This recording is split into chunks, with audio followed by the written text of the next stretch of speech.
Y en noticias internacionales, la tensión continúa en Medio Oriente. Israel volvió a bombardear las posiciones de Hezbolá en el Líbano y crecen los temores de una escalada en esa región.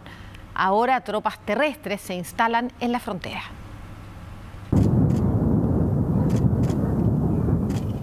Con el pasar de los días, el ruido de las explosiones, el humo y la destrucción se acercan cada vez más a lo cotidiano.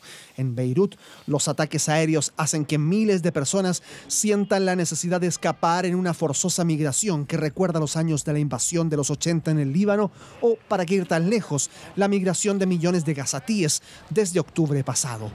Muchos libaneses hoy sienten lo mismo, que no hay lugar seguro donde ir.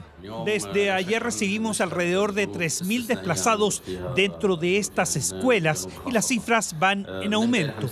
Tenemos aproximadamente el mismo número de personas en las carreteras y en las calles. El ejército de Israel afirmó este martes que un ataque aéreo que, según ellos, se cobró la vida de Ibrahim Kubaisi, un alto cargo de las unidades de misiles de Hezbolá, mató también a otros 2 comandantes. Pero contrario al llamado a evitar una escalada, las fuerzas israelíes se posicionan cada vez con mayor presencia en la frontera terrestre. Nos esforzamos porque la operación sea lo más corta posible. Por eso estamos golpeando con enorme potencia, por lo que tenemos que estar preparados para que lleve tiempo.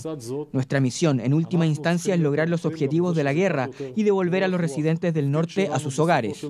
El primer ministro israelí Benjamín Netanyahu reiteró este martes que la guerra no es contra el Líbano, sino contra Hezbolá y sus dirigentes. Pero cada supuesto ataque selectivo se cobra víctimas civiles, entre ellos niños. Los que no han evacuado las zonas de riesgo se quedan tratando de levantar algo entre los escombros. Un conflicto que marcó el primer día de discursos en la Asamblea General de Naciones Unidas. He pedido que esta cumbre considere reformas profundas para que las instituciones mundiales sean más legítimas, justas y eficaces. He pedido que se celebre esta cumbre porque nuestro mundo se está descarrilando.